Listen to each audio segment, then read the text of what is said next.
वटफुट friends of Kashmir के chairman सरदार शफीक अहमद ने London में फॉरेन ऑफिस टीम से मुलाकात की और पिटीशन दर्ज की और कहा कि बरतानिया में मुकीम कश्मीरियों की मर्दमशुमारी होनी चाहिए और कश्मीरियों की अपनी शनाख्त होनी चाहिए ताकि कश्मीर काज को जिंदा रखा जा सके।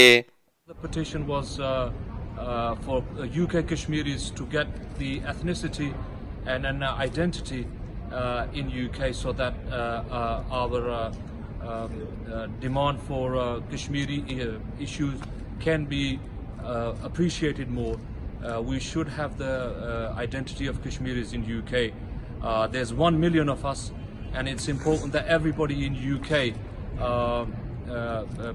speaks to the MP or the relevant people and get this movement going, because we need to have Kashmiri ethnicity and census in UK as soon as possible.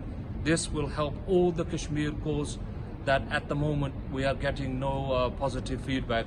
Our MPs are going into the backbenches, they raise their concerns, but nothing's happening. We need to speak to and rally around and get our identity, just like any other communities that have their own identities. We need it. There's 1 million of us approximately in the whole UK, as I said.